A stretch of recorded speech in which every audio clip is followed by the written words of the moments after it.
Laser Dad back again. Unfortunately, I have done 2 weeks of videoing and left the chip in my camera and it got corrupted somehow. So I've lost 2 weeks of videos. What I'm going to do is kind of do a run through on some of the things I discussed. Some of the things will probably get forgotten because I can't even remember what I did in the last 2 weeks. But I've gotten the plumbing done for the inlet to the turbo and the outlet and the inlet to the throttle body. So that's all in place. Got the location for the overflow tank for the radiator. I was going to put it here. I'd already drilled and tapped the holes. Everything was set, and I said, you know, there's just enough room to do it up here. So I'm going to put it there. I think it looks better, and it gives me a little bit more room for here if I want to do things over in the master cylinder, which I'm sure that'll be a project once I start trying to get the brakes functioning. So that's the progress that I've made. This is pretty much the same as it's been. One of the things, remember all the work I did in the engine compartment when I welded all the seams smooth, made it look pretty, painted it? Well, unfortunately, all that work on the right side was kind of for naught. I could have just left it as it was and it would have been fine. The only thing you can see is the transmission mount looks a lot better, but that's about all the work I had to do. So a lot of time and effort wasted. One of the things that I had done is before I put all the wheels on, I went in and centered the engine. And I wanted to go through that process because that's something that's very critical to our cars, is getting the engine centered for the axle. I'm not going to take this totally apart, but to do it, you take your axle nut off both sides of your CV axles and push on the axle and it'll go in. So what you're looking for is to have at least an inch of slop on both sides, and if you've got that, you're good. If you want to get it centered, you can go for the exact same measurement on both sides and you can slide your engine back. So to do that, you measure how much slop you have from the axle. Loosen up your 2 bolts for the passenger side. And then under the radiator,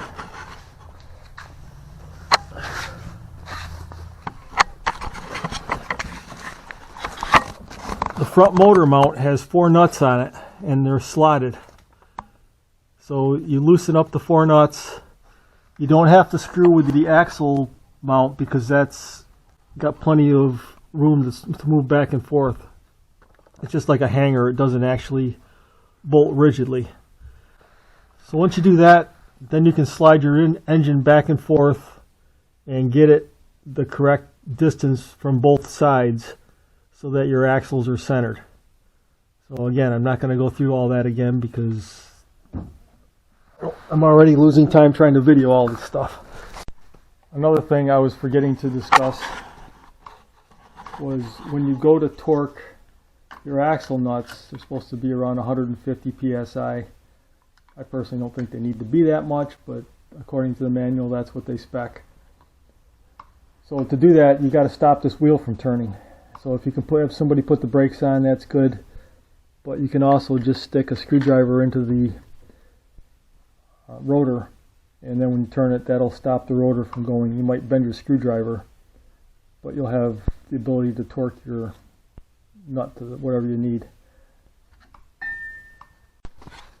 The other thing I did was prime the engine with oil, and I did that from the intermediate shaft. I took the timing belt off, and you can spin the intermediate shaft and prime the pump. So to spin the intermediate shaft or oil pump, I've got a flex socket, 18 millimeter, on an extension on a drill. And I've got the drill set to a low setting. You don't need a high speed setting to do this. Low setting works fine. And all you do is run it. That low RPM, after about 15 seconds, you'll get enough oil pressure.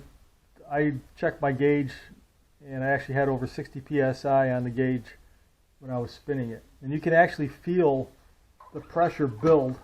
So you need to get up, get onto the intermediate shaft bolt, and there it is. I can feel it. You can hear it when it kicked in. So you'll have plenty of oil pressure. The flow will be heavy. I actually had about a pinky size flow coming out of the end of my oil line that I had open. And I went through and I flushed the entire engine and did it for about 10 minutes actually to make sure I got all that old bearing crap out of the engine that's in any of the passages and so on. And then once I got that done, I took the old oil out, changed the oil filter. I put in new Royal Purple 5W30. And my oil filter, I like running Accumulator 1. I used to do some contract work at the Accumulator factory, and I really like the way the guys did things down there. I know Wix is another good filter, but right now I'm going with the Accumulator.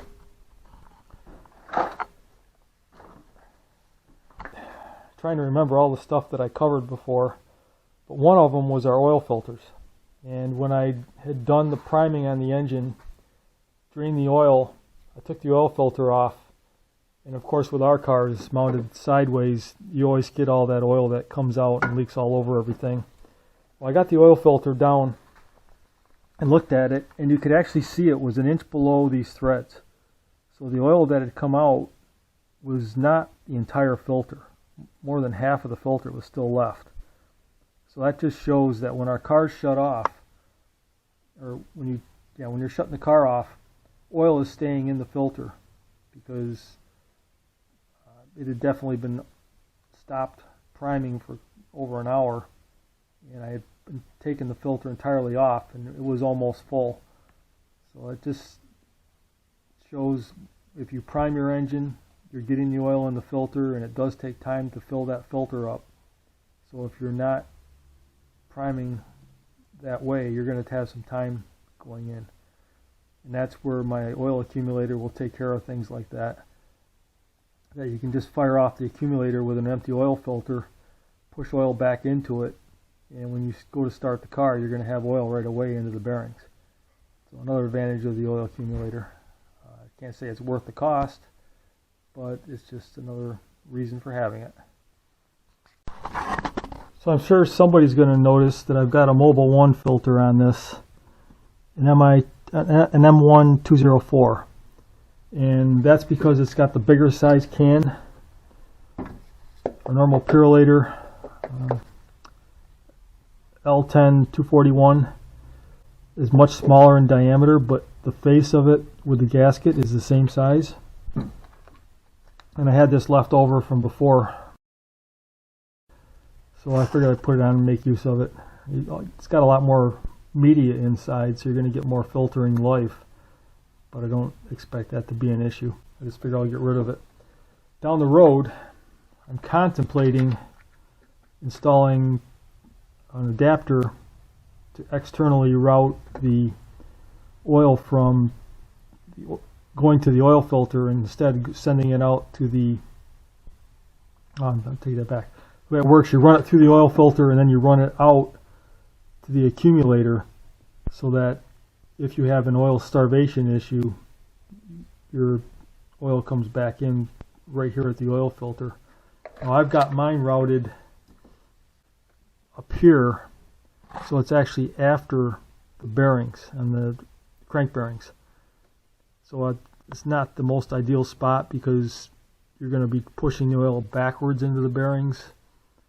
So this is more of a primer to get the, if you haven't run the car for a long time, that you could turn the oil accumulator on, shove that oil into the bearings, and then when the engine starts up, it'll push it through the oil filter and into the crank bearings the proper direction.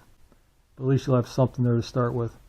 So not ideal if you're going to track this car where you're really pushing it, but for what it's going to get used for, it will do its job, I think. But down the road, I might install this. I'm so far behind schedule, I don't have time to put that into the project right now. And the way it works, if you haven't seen these, this adapter goes on to the bolt coming out of the engine, and that has a check valve in it. The engine valve does. So this just screws onto it. They come with 2 different thread sizes, and this one is a 3/4-16, fits our cars.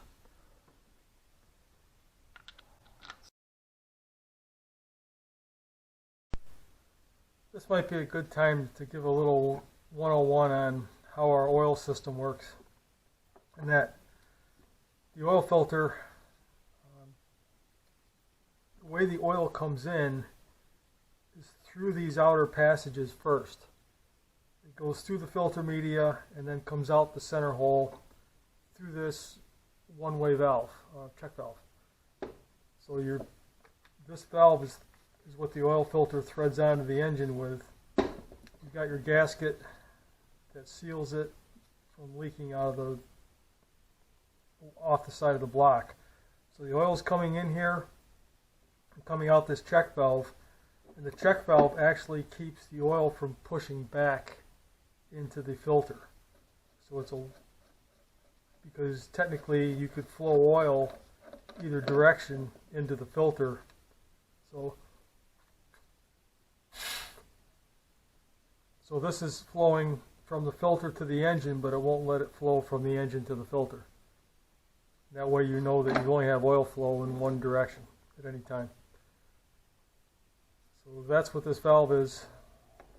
Most people don't even know. They probably think it's just a fitting that's on the side of the block, but it's actually got a check ball in it. So it's a one-way valve. Now, what I'm thinking of doing is using one of these, I forget what you call it, I'll have to look it up. But it basically sandwiches itself between the filter and the engine. And you still use your same seal on the filter, but it comes with a small O-ring. These are used a lot on imports, and their flange is a little bit different size than ours. So this O-ring actually is a little too small for what we need, and I would actually have to machine this out to take the filter seal that we use and put on there. So you can't just buy these and expect them to work on our cars unless there's one out there that's sized for our vehicles, but I don't know about it yet. But I'll come up with something for that in the future. So I've got another one, slightly different configuration, but the passages are all the same. In this case, I have machined the flange to take the seal from our filter.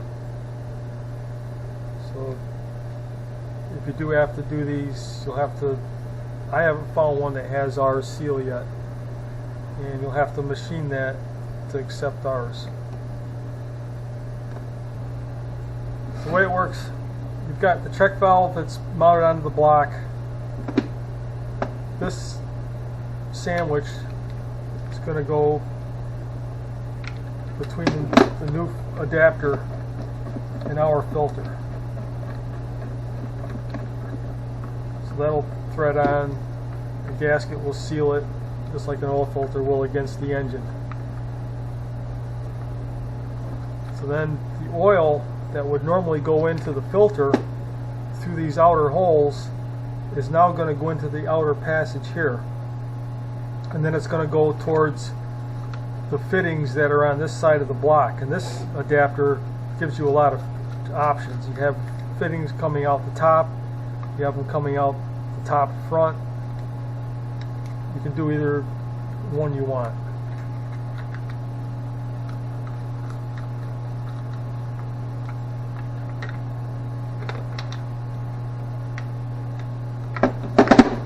turned on.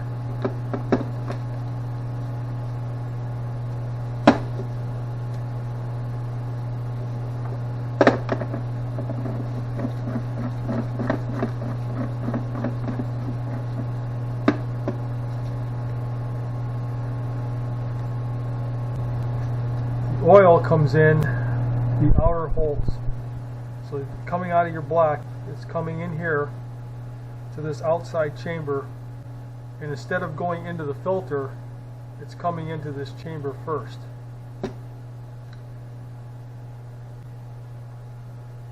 Then you have your choice of either port that you want to use. You can change the fittings around either way. It goes out to your oil cooler or your oil accumulator, whatever you want it to do.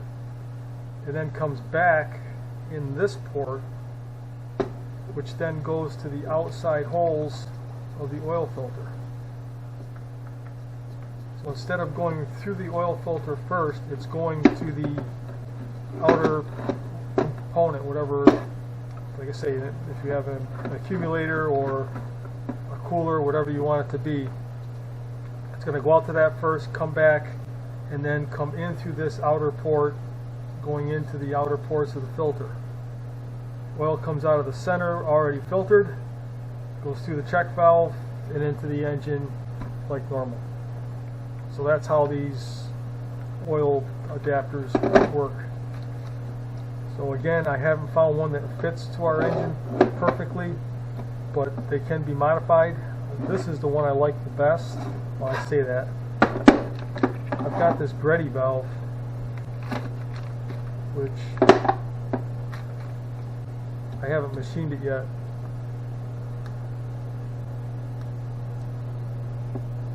But there is enough meat that I can take this O-ring off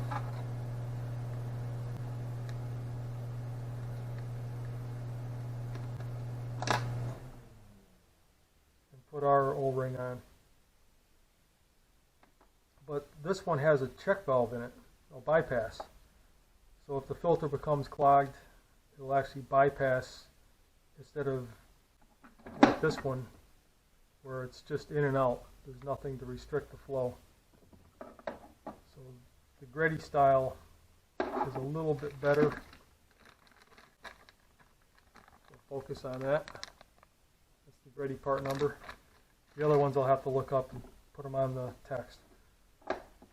So that's how these work. Hopefully that clears up a little bit of confusion on how this setup is. Again, my setup, I'm not using any of this. I'm actually coming in after the crank bearing port before it goes to the turbo and the cam. Once I had the system flushed,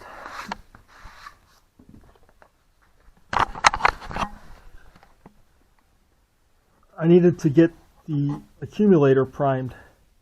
So to do that, I took all the clamps off, set the accumulator on the floor,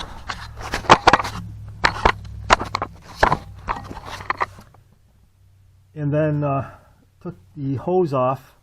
I've got a shut-off valve on here. So I took the hose off and ran the hose straight up to the top of the radiator. And I also took the bypass overpressure valve off so that the oil could come out of here. And then I filled the line until the oil was coming out of the top of the accumulator. And I also had 10 psi on here before I started. That's the first step you got to do, is put your pressure in. So once I had oil coming out of the bypass valve, I put that back in, reassembled everything, and then when I was purging my lines with oil, I purged it all the way up to the input of the solenoid valve, the 12-volt solenoid. So then I have air between this point and this point, the shutoff valve. As I fill the line up to here, and then I close the valve. So I've got to fill this 12-inch section, and to do that I'm going to loosen this fitting and then run the oil pump until I have oil coming out of here, and then I can tighten this down and I'll be bled all the way through. There'll be a tiny little bit of air, but that's going to be inconsequential. Alright, so I'm going to prime the oil pump again, starting with 10 psi. I'll turn the shutoff valve on and we'll see how high it goes. Spin the pump.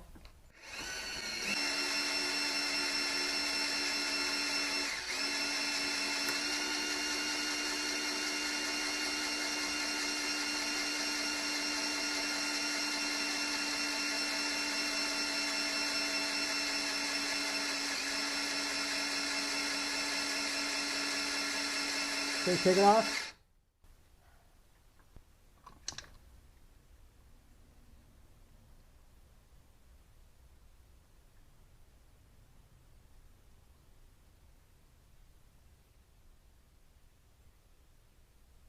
Spin it again.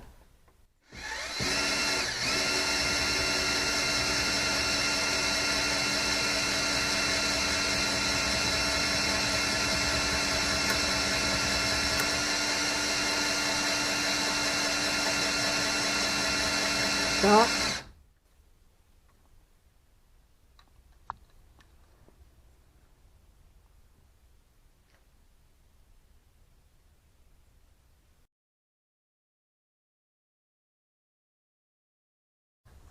So what this shows me is that the valve shuts off, stops the flow coming in to the accumulator. When I open the valve, the flow goes in all the way through. I've also got my shutoff opened. And it builds pressure. As you can see, it went up to 60 psi. The problem is when I shut the solenoid off, it's not closing all the way. For some reason, it's staying open and the oil is getting past it. So I'm not sure if maybe this is a directional solenoid. I can't believe that's true, but I'm not going to say it isn't. And the oil is going through in one direction and not the other. Unfortunately, it's the opposite of what I'm looking for. So that's my guess. So as it turns out, there was a directional arrow on this solenoid, and this was the direction it was in the car, so it goes through the solenoid to the accumulator. So actually the way this works, I think, is going to actually work out better for me, because by swapping it this way, the direction from the accumulator to the engine is closed through the solenoid, and when you energize it, it opens and lets that oil pass in. But when the solenoid is de-energized, it blocks off the flow from the accumulator to the engine, but it allows flow from the engine to the accumulator. So in this case, running it backwards should actually allow me to build oil pressure in the accumulator and volume when it's off, and then when I need it to open, I just kick the on button, energize the solenoid, and the oil will flow into the engine. I can then shut it off or leave it on, whatever way I want to do it, but it'll still recharge itself. So as I suspected, this works out well. With the solenoid plumbed reverse, so the way it's now working is that when the solenoid is off, it does allow flow to go from the engine through the solenoid, through the shutoff valve, the manual valve, and to the accumulator. You can see I've built up over 60 psi of pressure and have not turned the solenoid on yet. So if I energize the solenoid, you'll see that flow start to go, the pressure start to drop, and that's pushing oil into the engine. Shut the solenoid off and it stops. And now if I spin the engine again,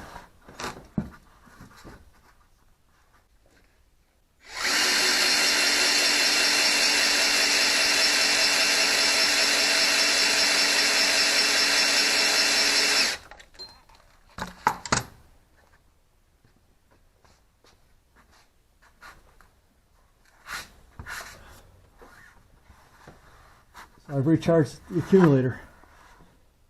And as you can see, again, the drill is supplying 60 psi of pressure. So just having a normal low-speed drill will prime your engine with no problem. So I guess that's a success. For now, I'm just going to leave the shutoff valve closed.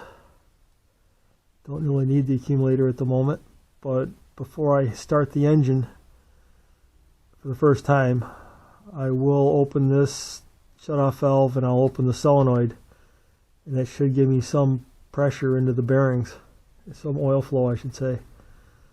Hopefully won't have any issues like I did last time.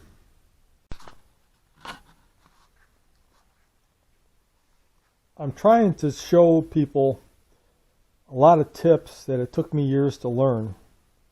So that's the purpose of me documenting these videos. And the one, I know I did cover how to time it, but I did it on the engine stand. I wanted to go over how to do it if it's in the car.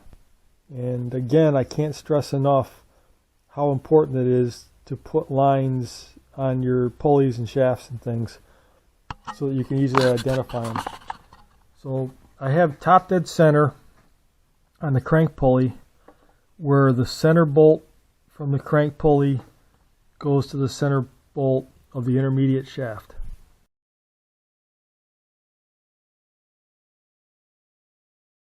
And that's critical. You have to line those points up, and then you have the piston on number 1 top dead center. You can verify that by going over to the flywheel and making sure that that's on 0. Hopefully that shows up in this.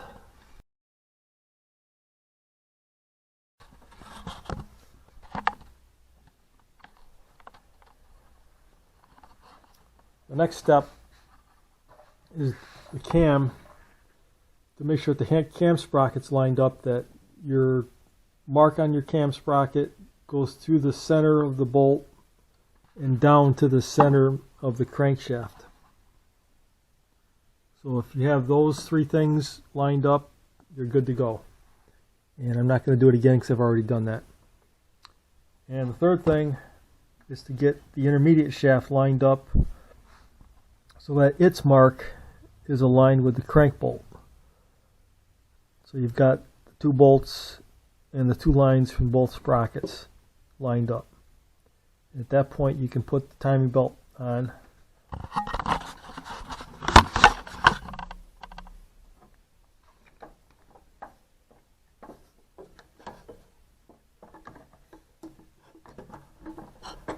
Try to keep my serpentine out of the way.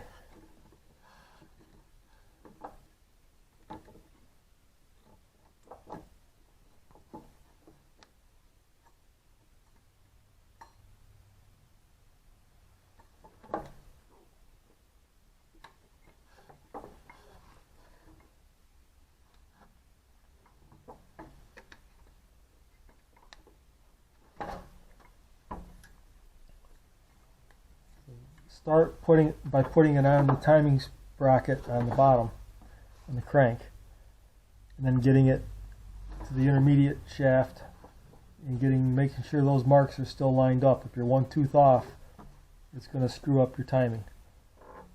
And then you can come up. I've got the idler pulley loose so that it spins freely. You want to make sure your belt is into the idler sprocket all the way, not hanging on the lips. And then work your way up to the cam.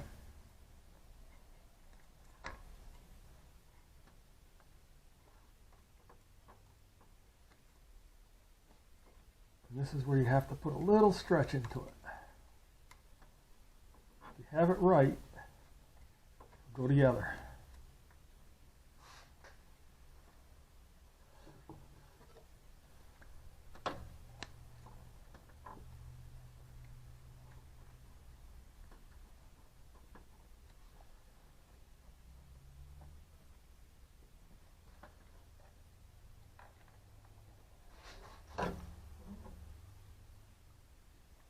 I'm making sure everything's still aligned.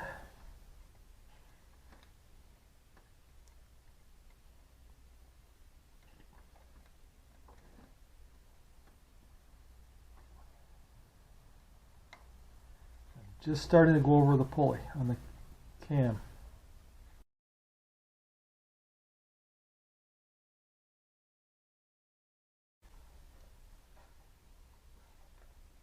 So now I've got the timing belt halfway on the crank and the intermediate shaft sprockets.